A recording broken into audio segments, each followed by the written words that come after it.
துலாம் ராசிக்காரர்களே, இன்று சந்திரன் தனுசு ராசியில் இருப்பதால் அது உங்கள் 3ஆம் வீடாக அமைகிறது. இந்த நிலை சுப பலனை தரக்கூடியதாக இருப்பதால் தைரியம், முயற்சி மற்றும் செயல்பாடுகளில் நல்ல முன்னேற்றம் கிடைக்கும் நாள் இது. இன்று நீங்கள் தொடங்கும் செயல்களில் தன்னம்பிக்கை அதிகரிக்கும். புதிய முயற்சிகள், தொடர்பு மற்றும் வேலை சார்ந்த விஷயங்களில் நல்ல முன்னேற்றம் காண்பீர்கள். நீங்கள் எடுத்த முடிவுகள் சரியான பாதையில் செல்லும் வாய்ப்பு அதிகம். சிறிய பயணங்கள், சந்திப்புகள் மற்றும் தகவல் பரிமாற்றங்களில் நல்ல பலன் கிடைக்கும். நீண்ட நாள் யோசித்த விஷயங்களை ஆரம்பிக்க இது ஒரு நல்ல நேரம். மேலும் குருவின் பார்வை இந்த சந்திரனுக்கு நல்ல ஆதரவாக இருப்பதால் உங்கள் முயற்சிகளில் அதிர்ஷ்டம் இணையும். பெரியவர்களின் ஆதரவும் கிடைக்கும். மொத்தத்தில் இன்று தைரியமாகவும் நம்பிக்கையுடன் செயல்பட்டால் நல்ல பலன் கிடைக்கும் நாள். இது cube TV Tamil astro channel. இந்த காணொளியை விரும்புங்கள், கருத்து பதிவு செய்யுங்கள், மேலும் தினசரி பலன்களை பெற எங்களை பின்தொடருங்கள்.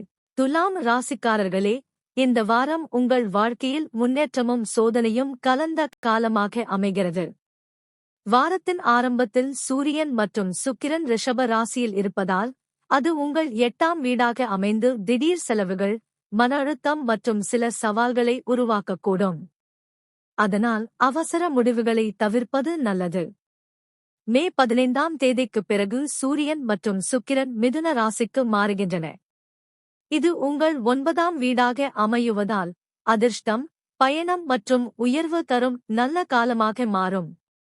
வாரத்தின் பிற்பகுதி உங்கள் முன்னேற்றத்திற்கு மிகவும் சாதகமாக இருக்கும். செவ்வாய் மீன ராசியில் இருப்பதால் அது உங்கள் 6ஆம் வீடாக அமைந்து எதிரிகளை வெல்வதற்கான சக்தி மற்றும் உழைப்பிற்கு வெற்றி தரும். இது இந்த வாரத்தின் பெரிய பலமாக இருக்கும். புதன் ரிஷப ராசியில் இருப்பதால் 8ஆம் வீடாக இருந்து சிந்தனை மற்றும் பண விஷயங்களில் கவனம் தேவைப்படுகின்றது.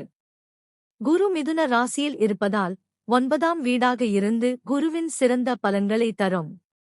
அதிர்ஷ்டம், உயர்வு மற்றும் நல்ல வாய்ப்புகள் கிடைக்கும். சனி மீன ராசியில் இருப்பதால் அது 6ஆம் வீடாக அமைந்து சனி தரும் சுப பலனை வழங்கும். மெதுவாக ஆனால் உறுதியான வெற்றி கிடைக்கும். ராகு கும்ப ராசியில் இருப்பதால் அது 5ஆம் வீடாக அமைந்து சிந்தனை மற்றும் முடிவெடுப்பதில் சில குழப்பங்களை தரக்கூடும். கேது சிம்ம ராசியில் இருப்பதால் 11ஆம் வீடாக இருந்து லாபம் மற்றும் எதிர்பாராத ஆதரவை தரும். மொத்தத்தில் இந்த வாரம் ஆரம்பத்தில் சற்று சவால்கள் இருந்தாலும் மே 15ஆம் தேதிக்குப் பிறகு அதிர்ஷ்டம், முன்னேற்றம் மற்றும் நல்ல வாய்ப்புகள் அதிகரிக்கும். சரியான முடிவுகளை எடுத்தால் இந்த வாரம் உங்களுக்கு மிகச் சிறப்பாக அமையும். இது cube TV Tamil astro channel. இந்த காணொளியை விரும்புங்கள், உங்கள் கருத்துக்களை பதிவு செய்யுங்கள், மேலும் இப்படிப்பட்ட பலன்களை தொடர்ந்து பெற எங்களை பின்தொடருங்கள்.